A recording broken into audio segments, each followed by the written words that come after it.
जय श्रीराम जय हनुमान आपण मानक एमकेडी न्यूज को स्वागत जनावि। आज हूँ 29 जून रविवार। आज किसी टॉप न्यूज विषय जानिबा।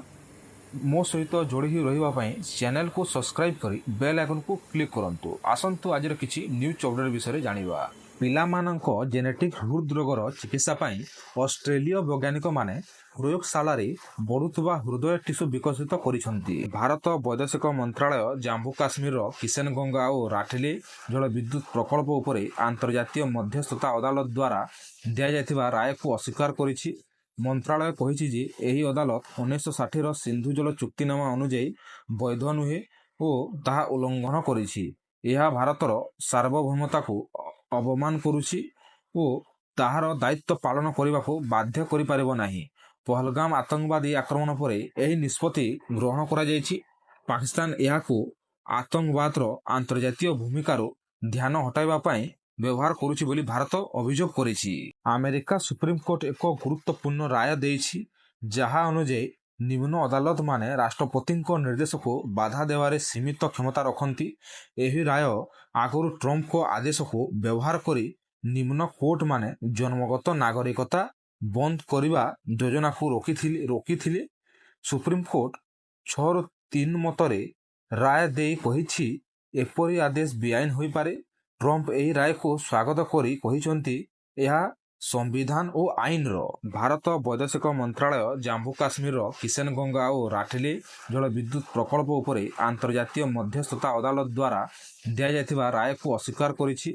मंत्रालय कहिछि जे एही अदालत 1960 सिंधु जल चुक्तिनामा अनुଯାयी वैध नुहे और ताहा उल्लंघन करिछि।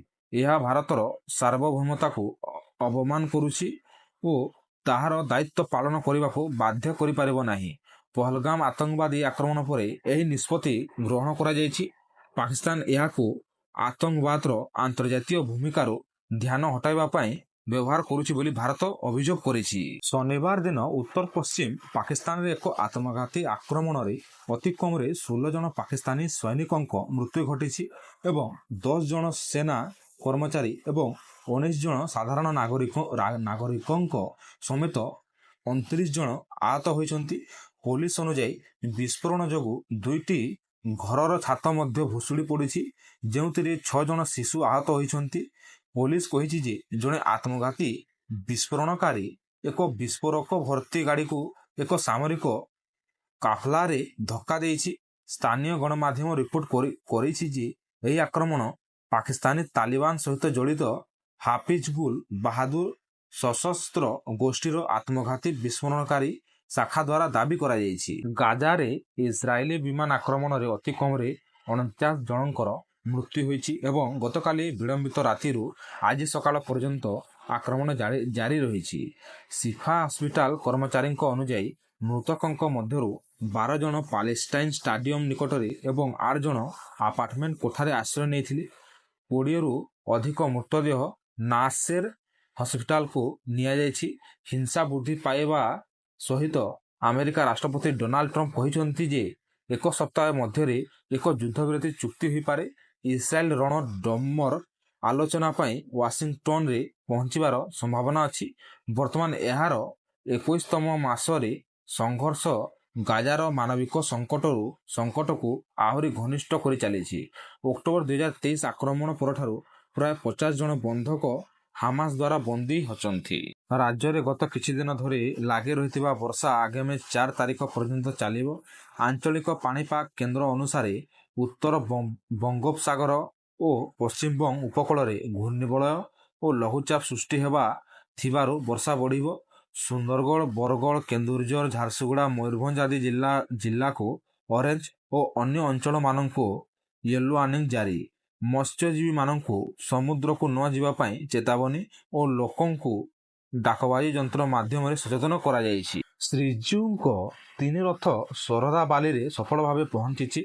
एथिरे तालध्वज दर्पदलन और नंदीघोष रथ व्यवस्थित भावे गंतव्य रे पहुंची। लक्षाधिक भक्त पुरी जाई महाप्रभुंको दर्शन करुछंती।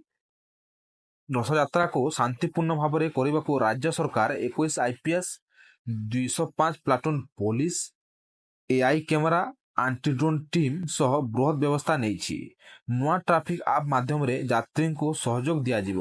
ଭାରତୀୟ ମୂଳର 33 ବର୍ଷୀୟ ଜୋହରନ୍ କ୍ୱାମି ମମଦାନି ନ୍ୟୁୟର୍କ ମେୟର ପଦ ପାଇଁ ଡେମୋକ୍ରାଟିକ୍ ପାର୍ଟିରୁ ନିର୍ବାଚନ ଲଢୁଛନ୍ତି। ସେ ସୁନ୍ଦରଗଡ଼ର ପୂର୍ବତନ ଜିଲ୍ଲାପାଳ ଅମୃତଲାଲ ନାୟରଙ୍କ ନାତି ଓ ପଦ୍ମଭୂଷଣ ସମ୍ମାନିତ ଚଳଚ୍ଚିତ୍ର ନିର୍ମାତ୍ରୀ ମୀରା ନାୟରଙ୍କ ପୁଅ। ଉଗାଣ୍ଡାର କମ୍ପାଲାରେ 1991 ମସିହାରେ ଜନ୍ମିଥିବା ଜୋହରନ୍ ଇଂରାଜୀ, ହିନ୍ଦୀ ଓ ବଙ୍ଗାଳୀ ଭାଷାରେ ପ୍ରଭୁତ୍ୱ ରଖନ୍ତି। ତାଙ୍କର ନାମ ଏବେ ଭାରତ ଓ ଆମେରିକା ଦୁଇ ଦେଶରେ ଚର୍ଚ୍ଚାରେ। ରେଲୱେ, ବ୍ୟାଙ୍କିଂ ଆଦି ଅନଲାଇନ୍ ପରୀକ୍ଷା କେନ୍ଦ୍ର ମିଳିବା ନାମରେ ଭୁବନେଶ୍ୱର ଓ ଚଣ୍ଡିଖୋଲର 3ଟି ଘରୋଇ କଲେଜ ଏକ ଠକାମିର ଶିକାର ହୋଇଛନ୍ତି। ଏସ୍ସିଏଲ୍ ନାମରେ ଜାଲ ସଂସ୍ଥା ଏକ ମିଛ ଚୁକ୍ତି କରି 20 ଲକ୍ଷ ଟଙ୍କା ଠକିଛି। କଲେଜମାନେ ଫର୍ଣ୍ଣିଚର ଓ କମ୍ପ୍ୟୁଟର ଆଣିବା ପାଇଁ ଅଗ୍ରିମ ଟଙ୍କା ଦେଇଥିଲେ, କିନ୍ତୁ ବ୍ୟକ୍ତି ଓ ଭେଣ୍ଡର ଗୁମ୍ ହୋଇଗଲେ।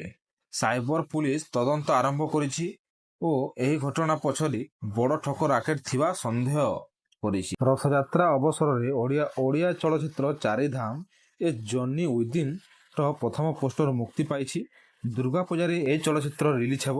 ଅନୁଭବ, ଅନୁରାଧା, ମମତା, ସୁକାନ୍ତ ଓ ଗୁଲୁଆଙ୍କ ଅଭିନୟ ଥିବା ଏହି ଫିଲ୍ମର କାହାଣୀ ଅଖିଳ ରାଉତରାୟ ଓ ସଂଳାପ କୁମାରଶ୍ରୀ ସାହୁଙ୍କ, ଗୀତ ସଙ୍ଗୀତ ବୈଦ୍ୟନାଥ ଓ ସୋମେଶଙ୍କ, ନୃତ୍ୟ ଗିରୀଶଙ୍କ। ଏହି ପ୍ରୋଜେକ୍ଟକୁ ହିମାଦ୍ରି ତନୟ ଦାସ ପ୍ରଯୋଜନା କରିଛନ୍ତି ଓ ତାପସ ସରଘରିଆ ନିର୍ଦ୍ଦେଶନା ଦେଇଛନ୍ତି। ଓଡ଼ିଶା ଓ ଭାରତ ବିଭିନ୍ନ ଅଞ୍ଚଳରେ ଫିଲ୍ମର ସୁଟିଂ ହୋଇଛି। ପ୍ରଧାନମନ୍ତ୍ରୀ ଶ୍ରୀ ନରେନ୍ଦ୍ର ମୋଦି ମହାକାଶରେ ଭାରତୀୟ ମହାକାଶଚାରୀ ଶୁଭ୍ରାଂଶୁ ଶୁକ୍ଲାଙ୍କ ସହ କଥା ହେଲେ। ପ୍ରଧାନମନ୍ତ୍ରୀ ଶ୍ରୀ ନରେନ୍ଦ୍ର ମୋଦି ଶନିବାର ଦିନ ଆନ୍ତର୍ଜାତୀୟ ମହାକାଶ ଷ୍ଟେସନ ISSରେ ଥିବା ଭାରତୀୟ ମହାକାଶଚାରୀ ଏବଂ ଗ୍ରୁପ୍ କ୍ୟାପ୍ଟେନ୍ ଶୁଭ୍ରାଂଶୁ ଶୁକ୍ଲାଙ୍କ ସହ ଆଲୋଚନା କରିଛନ୍ତି। ଗୁରୁବାର ଦିନ ମହାକାଶ ଷ୍ଟେସନ ସହିତ ସଫଳତାର ସହ ସଂଯୋଗ କରିଥିବା ଡ୍ରାଗନ୍ କ୍ୟାପସୁଲ ପାଇଲଟ ଶୁକ୍ଲା ହେଉଛନ୍ତି ଇତିହାସରେ ପ୍ରଥମ ଭାରତୀୟ ଯିଏ ISSରେ ପହଞ୍ଚିଛନ୍ତି। ଗୁରୁବାର ଦିନ ମହାକାଶ ଯାନରୁ ଏକ ଲାଇଭ୍ କଲ୍‌ରେ ଶୁକ୍ଲା କହିଥିଲେ, ମହାକାଶରୁ ନମସ୍କାର। ଜେଫ୍ ବେଜୋସ୍ ଇଟାଲୀର ଲରେନ୍ସ ସାଞ୍ଚେଜ୍‌ଙ୍କୁ ବିବାହ କଲେ। ପ୍ରଥମ ଫଟୋ ପ୍ରକାଶିତ। ଶୁକ୍ରବାର ଦିନ ଇଟାଲୀର ଭେନିସ୍‌ରେ ପ୍ରାୟ 55.6 ନିୟୁତ ମୂଲ୍ୟର ଏକ ଆଡମ୍ବରପୂର୍ଣ୍ଣ ବିବାହରେ କୋଟିପତି ଜେଫ୍ ବେଜୋସ୍ ପୂର୍ବତନ ସାମ୍ବାଦିକ ଲୌରା ସାଞ୍ଚେଜ୍ ସହିତ ବିବାହ ବନ୍ଧନରେ ଆବଦ୍ଧ ହୋଇଛନ୍ତି। ବେଜୋସ୍‌ଙ୍କୁ ସାମିଲ କରିବା ପାଇଁ ତାଙ୍କ ଇନ୍‌ଷ୍ଟାଗ୍ରାମ ଆକାଉଣ୍ଟର ନାମ ଅପଡେଟ୍ କରି ସାଞ୍ଚେଜ୍ ସେମାନଙ୍କ ସମାରୋହରୁ ଉଭୟଙ୍କ ଏକ ଫଟୋ ସେୟାର କରିଛନ୍ତି। ବିବାହର କିଛି ଘଣ୍ଟା ପରେ ସେ ତାଙ୍କର ସମ୍ପୂର୍ଣ୍ଣ ଗ୍ରିଡ୍ ଡିଲିଟ୍ କରିଦେଇଛନ୍ତି। ଏପର୍ଯ୍ୟନ୍ତ କେବଳ 2ଟି ପୋଷ୍ଟ ଛାଡ଼ିଛନ୍ତି। ୱାରେନ୍ ବଫେଟ୍ ତାଙ୍କର ସର୍ବବୃହତ୍ ବାର୍ଷିକ ଦାନ ଭାବରେ ଦାନକାରୀ ସଂସ୍ଥାକୁ ରେକର୍ଡ 51,300 କୋଟି ଦାନ କରିଛନ୍ତି। ମାତ୍ର 3 ଦିନ ଅବସର ନେବାକୁ ବାକି ଥିବା ବେଳେ ଗଞ୍ଜାମ ବ୍ଲକର ସହକାରୀ ଯନ୍ତ୍ରୀ ସୁଶୀଲ ପଣ୍ଡାଙ୍କ ଘରେ ଆଜି ଭିଜିଲାନ୍ସ ଚଢ଼ାଉ ହୋଇଛି। ଆୟ ବହିର୍ଭୂତ ସମ୍ପତ୍ତି ଅଭିଯୋଗରେ ଆଙ୍କୁଲିସ୍ଥିତ ବାସଭବନ, କାର୍ଯ୍ୟାଳୟ ଓ ଅନ୍ୟାନ୍ୟ 7ଠାରେ ଅନୁଷ୍ଠିତ ହେଉଥିବା ଏହି ଅଭିଯାନରେ ଅନେକ ମୂଲ୍ୟବାନ ତଥ୍ୟ ଓ ଦସ୍ତାବେଜ ଜବତ ହେବାର ସମ୍ଭାବନା ଅଛି। ଏହା ସହ ଓଡ଼ିଶାରେ ଭିଜିଲାନ୍ସର ଅଭିଯାନ ଆଉ ଏକ ଚର୍ଚ୍ଚାର ବିଷୟ ହୋଇଛି। ପୁରୀ ରଥଯାତ୍ରା 2025 ଅବସରରେ ତାଳଧ୍ୱଜ, ଦର୍ପଦଳନ ଓ ନନ୍ଦିଘୋଷ ଶ୍ରୀଜୀଉଙ୍କ 3 ରଥ ଶରଧାବାଲିରେ ସଫଳତା ଭାବେ ପହଞ୍ଚିଛି। ଶ୍ରଦ୍ଧାଳୁଙ୍କ ଘଣ୍ଟ, ଶଙ୍ଖ ଓ ହରିବୋଲର ଶବ୍ଦରେ ସାରା ଶ୍ରୀକ୍ଷେତ୍ର ପରିବେଶ ଅନନ୍ୟ ରୂପ ଧାରଣ କରିଛି। ଦେଶ ବିଦେଶରୁ 10 ଲକ୍ଷ ଅଧିକ ଭକ୍ତ ମହାପ୍ରଭୁଙ୍କ ଦର୍ଶନ ପାଇଁ ପୁରୀକୁ ପହଞ୍ଚିଛନ୍ତି।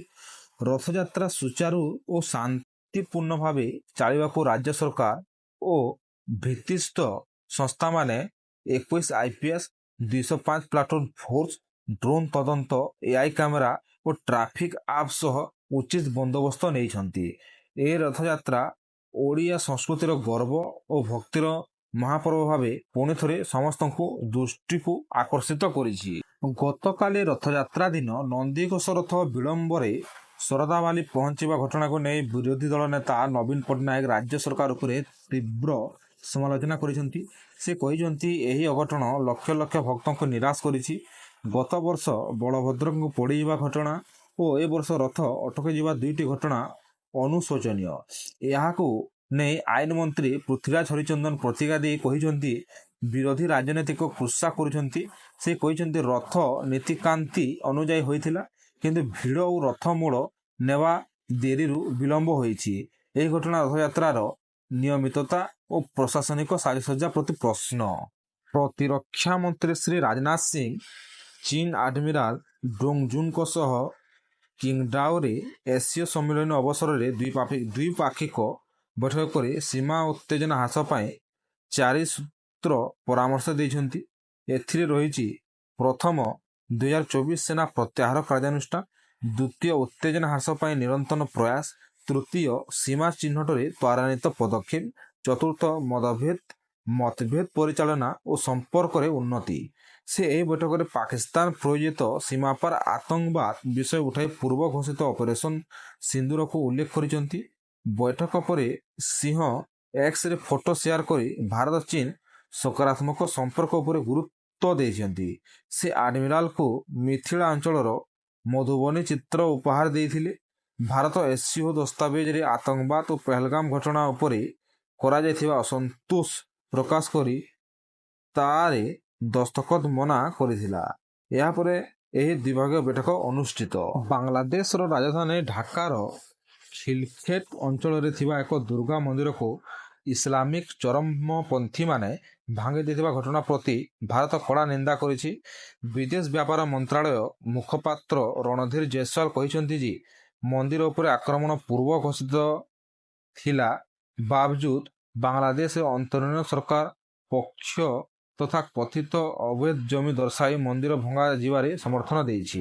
ଏହି ଘଟଣା ମୂର୍ତ୍ତିକୁ ସ୍ଥାନାନ୍ତର କରିବା ପୂର୍ବରୁ ମନ୍ଦିର ଭାଙ୍ଗି ଦିଆଯିବା ଏବଂ ଶିଳ୍ପ ସଂସ୍କୃତି ଉପରେ ଆଘାତ ଲାଗିଥିବାକୁ ନେଇ ଭାରତ ଉଦ୍ବିଗ୍ନ।